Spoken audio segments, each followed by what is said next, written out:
حرکت کر رہا تھا۔ اس نے ایک گہرا سانس لیا۔ میں واپس آ گیا ہوں، وہ بڑبڑایا جیسے زمین سے مخاطب ہو۔ اس کے الفاظ جیٹ کے دباؤ میں دب کر بھی عروضہ کے کانوں تک پہنچے۔ وہ پلٹی نہیں، بولی نہیں۔ وہ جانتی تھی رئیس صرف آیا نہیں، واپس اترا تھا، جیسے وقت کا کوئی کٹا ہوا ٹکڑا دوبارہ اپنی جگہ پر آ لگا ہو۔ شیشے پر پڑتی پانی کی بوندوں نے اس کی یادوں کو 7 سال پیچھے دھکیل دیا۔ منظر دھندلا کر اس کے ذہن کی اسکرین پر روشن ہو گیا۔ ہاں، 7 سال پہلے، جب وہ 35 سال کا تھا۔ اس کے بالوں میں سرمئی رنگ کا شائبہ تک نہ تھا۔ اس کی آنکھوں میں آج جیسی سرموری نہیں، ایک مقناطیسی تپش تھی۔ رئیس! وہ لیونگ روم میں تھا۔ لیپ ٹاپ کی اسکرین پر ہیرو کی کچھ تصویریں چمک رہی تھیں جب بلقیس بیگم نے اسے پکارا۔ آواز پر اس نے فوراً نظریں اٹھائیں اور اپنی جگہ سے اٹھ کھڑا ہوا۔ ارے اماں، مجھے بلا لیا ہوتا، میں آ جاتا۔ وہ ان کی طرف بڑھا اور انہیں اپنے ساتھ لگائے اندر لا کر صوفے پر بٹھا دیا، پھر واپس میز کے پیچھے رکھی کرسی پر بیٹھ گیا۔ بلقیس بیگم اب غور سے اسے دیکھ رہی تھی۔ اس وقت اس کی شخصیت میں ایک عجیب سی مہربانی تھی۔ وہ ایسا تھا کہ اسے دیکھتے رہنے کو دل کرتا تھا، کہیں کوئی خلل نہیں پڑتا تھا۔ بلقیس بیگم نے کئی دعائیں پڑھ کر اس پر پھونکی۔ کیا بات ہے، آج کچھ بولیں گی نہیں؟ وہ ایک نظر انہیں دیکھتا اور ایک نظر اسکرین کو۔ میں چاہتی ہوں تم شادی کر لو۔ انہوں نے ہمیشہ کی طرح اپنی خواہش پیش کی۔ کتنا ارمان تھا ان کا، ایک بار اپنے بیٹے کے سر پر صحرا دیکھنا چاہتی تھی۔ یہ سن کر اس کے لبوں پر ایک استہزائیہ مسکراہٹ ابھری۔ مجھے لگا تھا آپ کوئی نئی بات کریں گی۔ اس نے تعصب سے سر ہلایا۔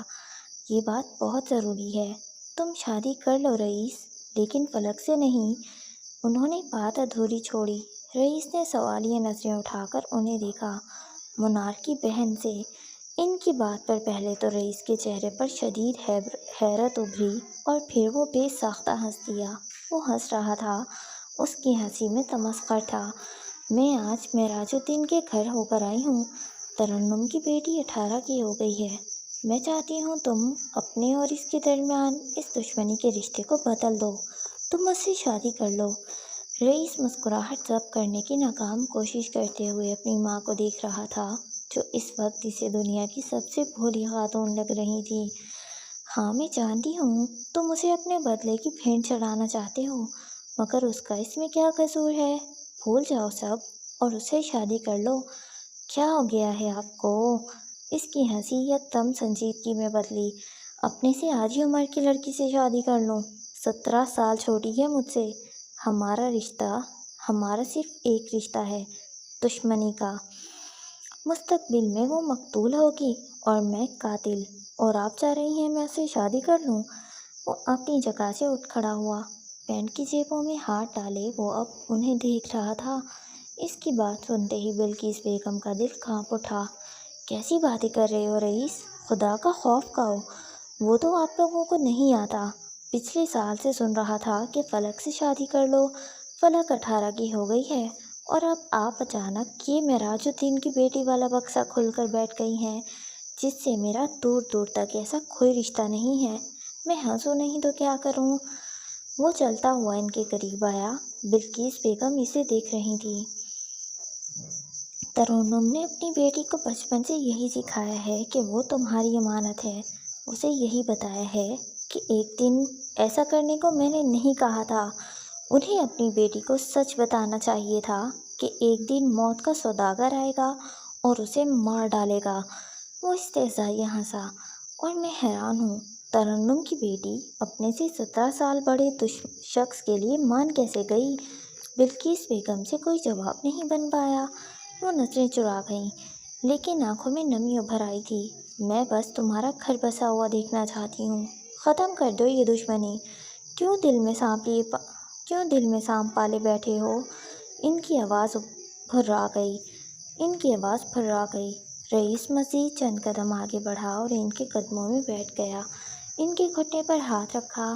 میں کسی بھی لڑکی کو اپنے ساتھ چھوڑ کر اس کی زندگی برباد نہیں کر سکتا، اور معراج الدین کی بیٹی کا مجھ سے جو رشتہ ہے، آپ جانتی ہیں، وہ آج تک زندہ ہے تو صرف آپ کی وجہ سے۔ میں اتنے لمبے انتظار سے گزر رہا ہوں تو صرف آپ کی وجہ سے، ورنہ معراج الدین کے خاندان کا نام و نشان کب کا مٹ چکا ہوتا۔ وہ نرمی سے بولتے ہوئے بھی بے رحم لگ رہا تھا۔ یوں نہ کرو رئیس، اتنے ظالم مت بنو، وہ بھرائی آواز میں بولی۔ میں ظالم نہیں بن رہا، میں بس دنیا کو وہ لوٹا رہا ہوں جو اس نے مجھے دیا ہے، اور اب ان کے آنسو پوچھ رہا ہوں۔ وہ اب ان کے آنسو پوچھ رہا تھا، وہ اپنی ماں کے آگے بے بس تھا۔ اچھا ٹھیک ہے، روئے مت، جو آپ کہیں گی میں وہ کروں گا، مگر ابھی نہیں، اور میری ایک شرط ہے۔ اس نے انہیں چپ کروانے کے لیے، ان کا دل بہلانے کے لیے اپنی شرط سامنے رکھی۔ اگر معراج الدین کی بیٹی مجھ سے انکاری نہ ہوئی، بقول آپ کے، اس کی ماں نے اسے بتایا ہوا ہے کہ وہ کسی کی امانت ہے، اگر وہ اس چھوٹے رشتے پر پوری اتر جائے تو جیسا آپ چاہیں گی میں ویسا کر لوں گا۔ بلقیس بیگم نے اس کی حیرانی سے بات سنی۔ وہ مان گیا تھا؟ پھر ان کے چہرے پر امید کی ایک لہر دوڑی۔ لیکن جب تک میں نہ چاہوں آپ مجھے مجبور نہیں کریں گی، ٹھیک ہے؟ وہ جانتا تھا ایسا کبھی نہیں ہوگا، پھر بھی وہ اپنی ماں کا دل رکھ رہا تھا۔ ٹھیک ہے، وہ نم آنکھوں سے مسکرا دی۔ انہیں لگا تھا کہ وہ اسے منا لیں گی۔ یوں ہی 4 سال مزید گزر گئے۔ بلقیس بیگم معراج الدین کے گھر جاتی، مگر فجر ان سے کبھی نہ ملی۔ 4 سال بعد جب وہ پیرس میں تھا، ایک بار پھر انہوں نے اس پر دباؤ ڈالا۔ وہ 39 کا ہو چکا تھا۔ میں جانتا ہوں معراج الدین کی بیٹی مجھ سے انکاری ہے نا؟ وہ اس رشتے سے باغی ہے۔ وہ فون پر اپنی ماں کی خاموشی سے سب سمجھ گیا تھا۔ پھر آپ ایسا کیوں کر رہی ہیں؟ تو تم اس کے بے وفا ہونے کا انتظار کر رہے ہو؟ 4 سال پہلے اگر تم نے اس سے شادی کر لی ہوتی تو یہ نوبت نہ آتی۔ 22 سالوں کا انتظار ہے میرا اماں، 22 سالوں کی وفا ہے میری۔ وہ 22 سال سے انتظار کر رہا تھا، اپنے مرے ہوئے خاندان سے کیا ہوا وعدہ نبھانے کے لیے، جو اس نے فجر کی پیدائش پہ کیا تھا کہ وہ معراج الدین اور قردیسی خاندان کا نام مٹا کر رہے گا۔ ایک وعدے کو 22 سال دے دیے تھے، ایک وعدے پر عمر لٹا دی تھی۔ دشمنی سے بھی وفا نبھائی۔ وہ چاہتا تھا جن تنہائیوں میں اسے معراج الدین کی پہلی بیٹی نے دھکیلا تھا، وہ تنہائیاں اس کی دوسری بیٹی سہے۔ اس دشمنی کے رشتے سے 22 سال گزر چکے تھے۔ ایک دن تو اسے مرنا ہی تھا۔ آج وہ اکیلی مر جاتی، اور کل کو اپنے خاندان کے ساتھ۔ اگر اس نے کہیں شادی کر لی، گھر بسا لیا، وہ سوچتا تھا پورے خاندان کو ختم کرنے میں زیادہ سکون ملتا۔ ماں کے سامنے یوں بنتا تھا جیسے اسے اس رشتے سے بہت فرق پڑتا ہے۔ اداکار جو ٹھہرا۔ کبھی کبھی کہانیاں ویسی نہیں ہوتی جیسی دکھائی جاتی ہیں۔ کہانیوں کا اگر ایک رخ دکھایا جائے تو دوسرا دیکھنے کی کوشش کرنی چاہیے، اور کہانی کا دوسرا رخ یہ تھا۔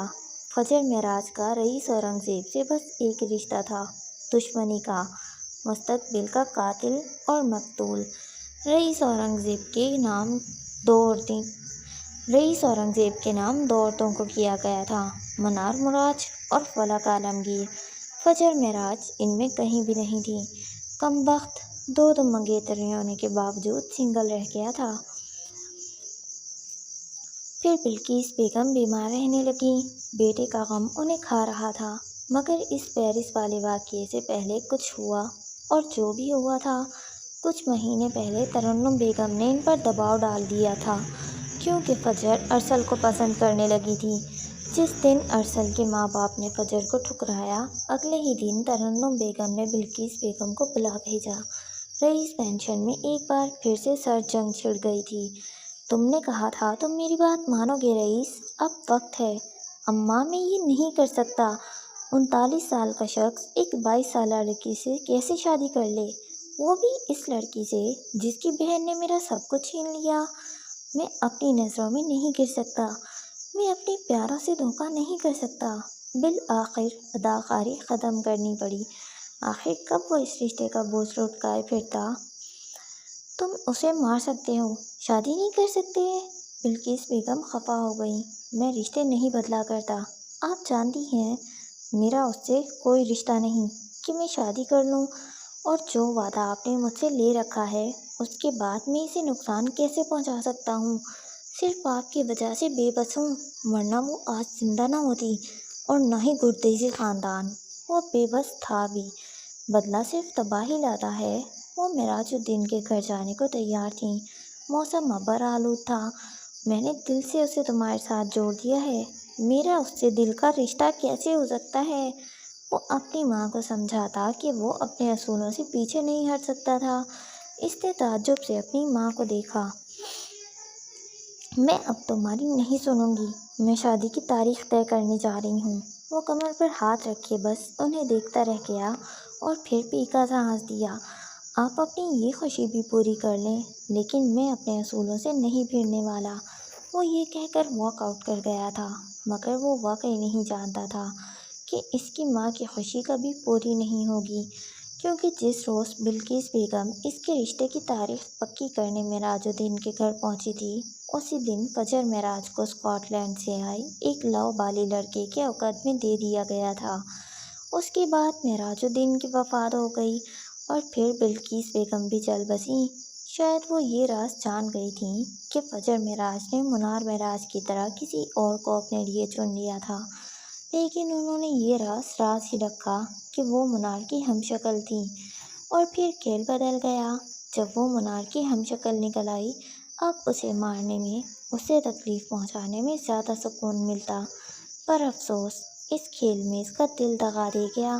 اس بار بھی وہی چہرہ۔ سچ کہا تھا رئیس نے، فجر معراج سے اس کا دل کا رشتہ کبھی نہیں ہو سکتا تھا۔ پہلے وہ اس کے مارنے والوں میں شامل تھا اور اب وہ شاید اس کے بچانے والوں میں ہو جاتا۔ اس کا دل کا رشتہ کبھی نہیں جڑ سکتا تھا۔ وہ بس دشمن تھی جو اب جان سے پیاری ہوتی جا رہی تھی۔ جیٹ کے پہیوں نے رن وے کو چھوا تو ایک جھٹکے سے وہ ہال میں واپس آیا۔ اس کی یادوں کا منظر ٹوٹ چکا تھا۔ اس کی آنکھوں میں اب ماضی کی تپش نہیں، ہال کی برفانی سرد مہری تھی۔ جیٹ رک چکا تھا۔ بارش کی گرج کے درمیان شہر نے پہلی بار ایک آواز سنی، ایسی جو باہر نہیں، اندر گونجی تھی۔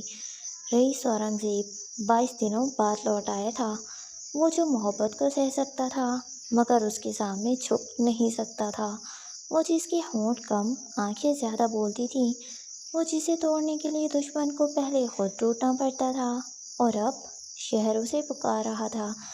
جیٹ کا دروازہ کھلا، لاہور کی گیلی ٹھنڈی ہوا اس کے چہرے سے ٹکرائی، نقابیں سرکنے لگیں، راز سانس لینے لگے۔ ان رازوں میں چھپا سانپ کنڈلی مارے بیٹھا تھا، وہ باہر نکل آیا تھا۔ منار معراج اس کے انتظار میں بیٹھی تھی اور وہ آ گیا تھا۔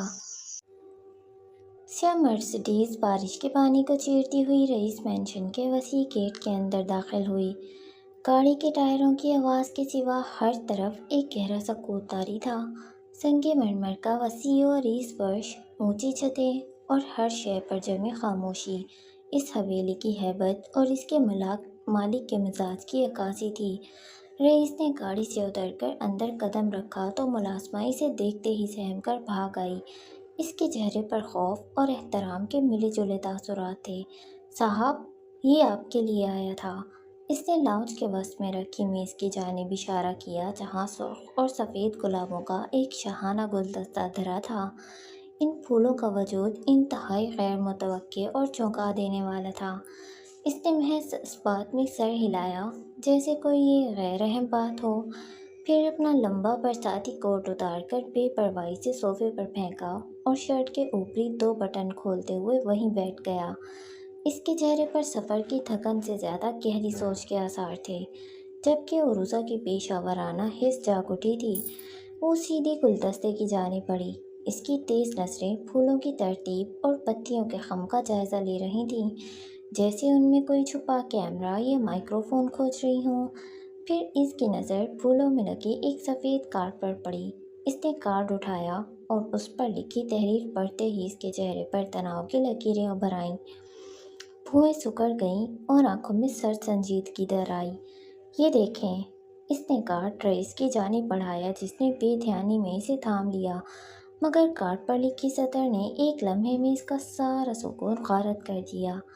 ایک دشمن جان سے پیارا ہے، بالآخر رئیس اورنگزیب کا دشمن پر دل آ ہی گیا۔ رئیس کو اپنا سانس سینے میں اٹکتا محسوس ہوا۔ اس کے مضبوط ہاتھ میں پکڑا وہ چھوٹا سا کارڈ جیسے لوہے کا بن کر رہ گیا۔ پیشانی پر ڈھیروں بل پڑ گئے۔ کیا بکواس ہے یہ! وہ ایک جھٹکے سے اپنی جگہ سے اٹھ کھڑا ہوا۔ آواز میں دبی دبی گرج تھی۔ اس نے ان جذبات کو تو خود سے بھی چھپایا تھا۔ عروسہ اور مراد کے علاوہ کوئی نہیں جانتا تھا۔ پھر یہ کیسے ممکن ہوا؟ اس نے غصے سے کارڈ اپنی مٹھی میں بھینچ کر مروڑ دیا۔ تبھی میز پر رکھا اس کا فون بج اٹھا۔ اسکرین پر پرائیویٹ نمبر جگمگا رہا تھا۔ رئیس نے عروسہ کی جانب دیکھا جس نے آنکھوں کے اشارے سے فون اٹھانے کو کہا۔ اس نے کال وصول کرتے ہوئے اسپیکر آن کر دیا، جبکہ عروسہ کی انگلیاں تیزی سے اپنے ٹیبلٹ پر حرکت کرنے لگیں۔ وہ کال ٹریس کرنے کی کوشش میں تھی۔ ویلکم بیک رئیس اورنگزیب، ویلکم بیک۔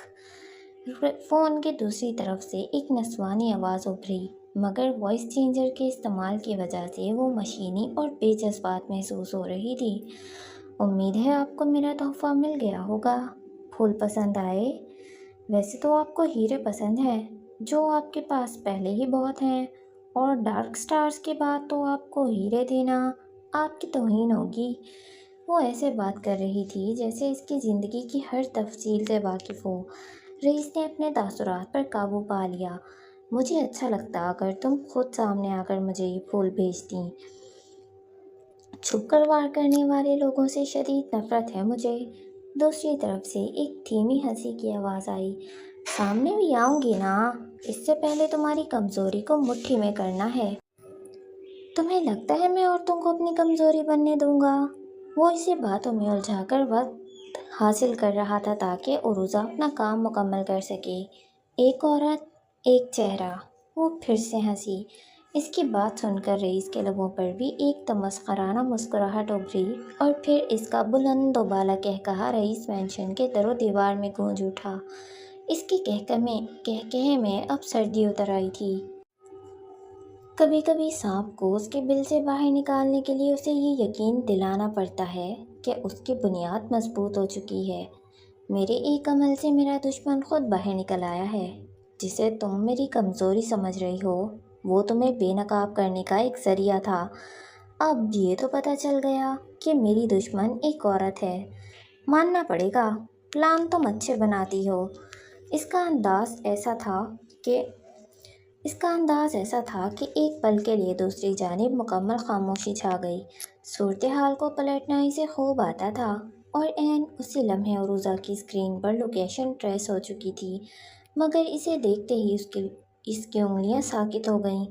اس کے چہرے پر ناقابل بیان حیرانی کی ایک لہر دوڑ گئی، جسے اس نے اگلے ہی پل کمال مہارت سے چھپا لیا۔ پورے نقوش تناؤ سے سکڑ گئے۔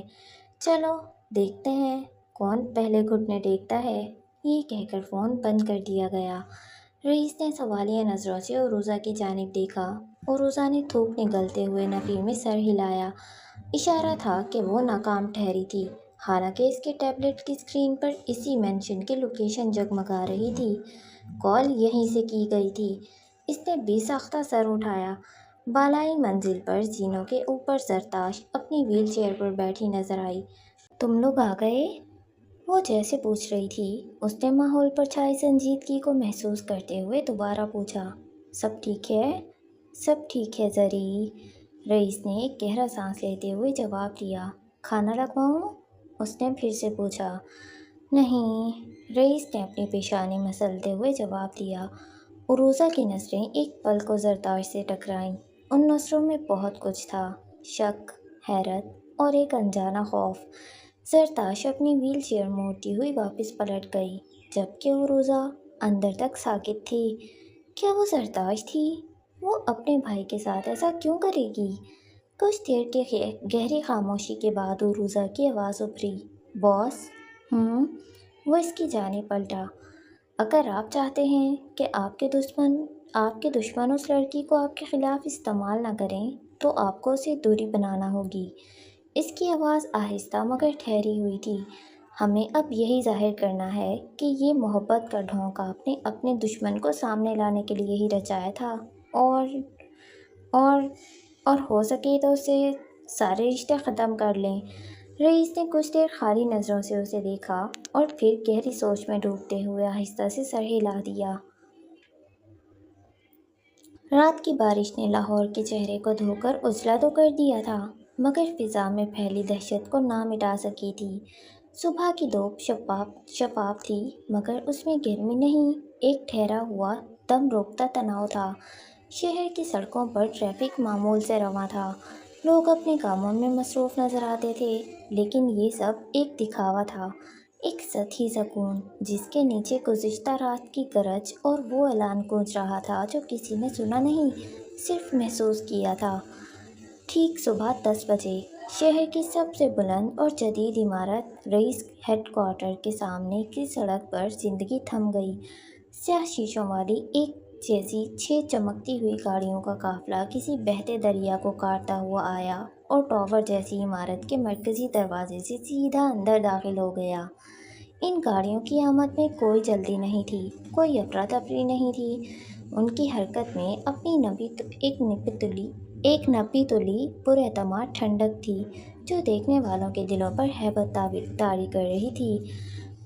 آس پاس کی عمارتوں کی چھتوں پر سیاہ لباسوں میں ملبوس تربیت یافتہ محافظ اپنی پوزیشن سنبھالے ہوئے تھے، ان کی نظریں کسی عقاب کی طرح ہر حرکت پر جمی تھیں۔ عروضہ نے سیکیورٹی بڑھا دی تھی۔ درمیانی گاڑی کا دروازہ ایک محافظ نے آہستگی سے کھولا۔ پہلے ایک سیاہ چمکدار آکسفورڈ جوتا باہر آیا اور اس نے گیلی سڑک کو چھوا، پھر دوسرا۔ ایک لمحے کے لیے دنیا کی سانسیں جیسے رک سی گئیں۔ ہر وہ شخص جو آفس کی کھڑکیوں اور بیلکنیوں پر موجود تھا پتھر کا ہو گیا، اور پھر وہ باہر نکلا۔ 22 دن کی غیر حاضری نے اس کے وجود پر کوئی گرد نہیں جمنے دی تھی۔ وہ پہلے سے زیادہ توانا، زیادہ پرخطر اور زیادہ ناقابل تسخیر لگ رہا تھا۔ اس نے گہرے چارکول رنگ کا ایک بے داغ 3 پیس سوٹ پہن رکھا تھا، بال سلیقے سے بنے ہوئے تھے اور چہرے پر وہی بے تاثر سنجیدگی تھی جو کبھی کبھی ہزاروں لفظوں پر بھاری تھی۔ وہ گاڑی سے نکل کر سیدھا کھڑا ہوا۔ اس نے دائیں یا بائیں نہیں دیکھا، اس کی نظریں سیدھی عمارت کے شیشے کے دروازوں پر مرکوز تھیں۔ اس کی آنکھوں میں نہ تھکن تھی، نہ سفر کی کوئی علامت، ان میں ایک ٹھہری ہوئی گہرائی تھی، جیسے وہ صرف سامنے کی عمارت کو نہیں بلکہ شہر کی روح کے پار دیکھ رہا ہو، ان سرگوشیوں کو سن رہا ہو جو اس کی غیر موجودگی میں بلند ہوئی تھیں۔ اس کے پیچھے عروضہ اتری، اس کے ہاتھ میں ایک ٹیبلٹ تھا جس کی اسکرین پر عمارت کے سیکیورٹی نیٹ ورک کا ایک دل دھڑک رہا تھا۔ اس کی نظریں بھی رئیس کی طرح مرکوز تھیں، مگر وہ اطراف کا جائزہ لے رہی تھی، ہر سائے، ہر پرچھاوے کو پڑھ رہی تھی۔ دگنی سیکیورٹی صرف محافظوں کی تعداد نہیں تھی، یہ ایک ذہنی کیفیت تھی، ایک ایسا حصار جو اب رئیس کے گرد کھینچ دیا گیا تھا۔ رئیس نے قدم اٹھایا، ایک قدم، پھر دوسرا۔ اس کی چال میں بادشاہوں جیسی متانت تھی، نہ تیز نہ سست، یوں لگتا تھا جیسے زمین اس کے قدموں تلے سکڑ رہی ہو، اسے راستہ دے رہی ہو۔ جو لوگ جہاں تھے وہیں ساکت کھڑے تھے، دفتروں کی شیشوں کے پیچھے چہرے جم گئے تھے، کسی نے سرگوشی کرنے کی ہمت نہ کی، کسی کی پلک نہ جھپکی۔ ایک خاموش، خوفزدہ احترام کا سمندر تھا جس میں وہ اکیلا چل رہا تھا۔ وہ 22 دنوں بعد نظر آیا تھا، رعایا پر فرض تھا اسے ٹھہر کر دیکھا جائے۔ 22 دن وہ کہاں تھا، یہ کوئی نہیں جانتا تھا۔ اس بار نہ کوئی پوسٹ، نہ کوئی شوٹ، کوئی اتا پتہ نہیں تھا، مگر اب وہ لوٹ آیا تھا، اور اس کی یہ واپسی ہی سب سے بڑا بیان تھی۔ یہ اس سانپ کے لیے جواب تھا جو شہر کے نیچے پل رہا تھا، یہ ان تمام چہروں کے لیے پیغام تھا جن کی نقابیں سرکنے کو تھیں۔ بھاری شیشے کے دروازے خود بخود خاموشی سے کھل گئے۔ اس نے اندر قدم رکھا۔ عمارت کے وسیع و عریض لابی میں موجود ہر ملازم، ہر گارڈ، ہر ایگزیکٹو اپنی جگہ پر مجسمہ بن گیا۔ ہوا میں تیرتی ہلکی جاز موسیقی بھی جیسے اس کے قدموں کی آہٹ سن کر تھم گئی تھی۔ صرف اس کے قدموں کی آواز چمکتے ہوئے ماربل کے فرش پر گونج رہی تھی۔ وہ سیدھا لفٹ کی جانب بڑھ رہا تھا۔ اس کے ساتھ روبوٹ عروضہ تھی، انہیں بہت سے کام نپٹانے تھے۔ کمرے کی روشنی مدھم تھی، جیسے ہر شے منار کی موجودگی کے سامنے اپنا وجود کھو رہی ہو۔ دیواروں پر لٹکی جدید آرٹ کی مبہم پینٹنگز اور شیشے کی میز پر سلیقے سے جمع ہوا شطرنج کا بورڈ، سب کچھ اتنا عجیب تناظر پیش کر رہا تھا۔ یہ کمرہ محض ایک جگہ نہیں تھا، بلکہ ایک منصوبہ بند جال کا حصہ معلوم ہوتا تھا، جہاں ہر چیز سوچ سمجھ کر ایک چال کے طور پر رکھی گئی تھی۔ ہوا میں کسی گہری پرانی خوشبو کا خفیف سا احساس تھا جو منار کی شخصیت کی طرح پیچیدہ اور پراسرار تھی۔ سونیا سلطان خاموشی سے بیٹھی تھی۔ اس کی آنکھوں میں گہری تھکن، پریشانی اور الجھن کی کئی تہیں صاف جھلک رہی تھیں۔ اس کے بال جو کبھی آزادانہ جھولتے تھے، اب بے ترتیبی سے باندھے ہوئے تھے، جیسے اسے خود کو سنوارنے کی فرصت ہی نہ ملی ہو۔ منار ایک سفید ساٹن کے لباس میں کرسی پر نیم دراز تھی۔ اس کے بال اب پہلے سے خوبصورت انداز میں سنوارے ہوئے تھے، مگر اس کی آنکھیں ویسی ہی تھیں، چمکتی مگر چپتی ہوئی، جیسے وہ ہر چیز کو اپنی گہری نظروں سے پرکھ رہی ہو۔ اس نے آہستگی سے اپنا ہاتھ شطرنج کے بورڈ پر رکھا اور بیگم کا مہرہ گھمایا۔ اس کی انگلیاں نرمی سے اس مہرے پر ٹھہریں، پھر اس نے اپنی نظریں سونیا پر جما دیں۔ اس کی آنکھوں میں ایک ایسی چمک تھی جو ایک ہی وقت میں فتح اور سازش کی عکاسی کر رہی تھی۔ میں چاہتی ہوں تم منار فیشنز کے ساتھ ایک کولیبریشن کرو۔ اس کی آواز میں حکم سے زیادہ ایک گہری تدبیر تھی، جیسے وہ کسی سزا کی نہیں بلکہ ایک غیر متوقع موقع کی پیشکش کر رہی ہو۔ سونیا نے چونک کر اسے دیکھا، پھر اپنے دونوں ہاتھوں کو آپس میں پیوست کرتے ہوئے قدرے بے چینی سے پہلو بدلا۔ اس کے دل کی دھڑکن تیز ہو گئی تھی۔ کیا یہ ضروری ہے؟ اس نے ہکلاتے ہوئے پوچھا۔ اس کی آواز میں ایک دبی ہوئی مزاحمت تھی۔ منار مسکرائی۔ یہ ایک ایسی مسکراہٹ تھی جس میں کسی نئے خطرے کی بازگشت تھی، ایک ایسی مسکراہٹ جو سونیا کو سالوں سے خوفزدہ کرتی آ رہی تھی۔ بہت ضروری ہے، وہ آہستگی سے بولی۔ میں ان سب کو اپنی آنکھوں کے سامنے رکھنا چاہتی ہوں، خاص طور پر فجر کو۔ سونیا کو ہونٹوں پر تناؤ کی لکیریں ابھر آئیں۔ فجر میرے ساتھ کام نہیں کرے گی منار، اس نے سچائی کے ساتھ کہا۔ وہ فجر کی شخصیت سے بخوبی واقف تھی۔ منار کی انگلیاں کرسی کے بازو پر چلنے لگیں، جیسے وہ کسی گہرے خیال میں گم ہو۔ اس کی نظریں شطرنج کے بورڈ پر ٹکی تھیں، جہاں بیگم کا مہرہ بھی اس کے سامنے تھا۔ مجھے اس سے کوئی فرق نہیں پڑتا کہ وہ کرے گی یا نہیں، تم کرو گی۔ اس نے یکدم نظریں اٹھا کر سونیا کی آنکھوں میں دیکھا۔ اس کے لہجے میں ایک سرد، غیر متزلزل عزم تھا۔ سونیا نے دانت بھینچ کر سر جھکایا، پھر آہستہ سے بولی، اور اگر میں انکار کر دوں؟ اس کی آواز میں ایک خوفناک خاموشی تھی۔ منار نے گردن تھوڑی سی جھکا کر اسے دیکھا، جیسے کسی بچے کے بے معنی ضد سن رہی ہو۔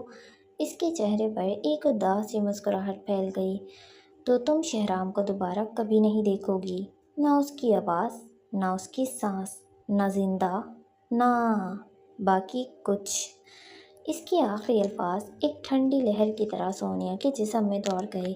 اس نے اس کے دل کو مٹھی میں جکڑ لیا۔ لکس کو تو بھول ہی جاؤ۔ ایک خاموش، گھٹن زدہ لمحہ دونوں کے درمیان پھیل گیا۔ سونیا کا رنگ اڑ چکا تھا۔ پھر منار اٹھ کھڑی ہوئی۔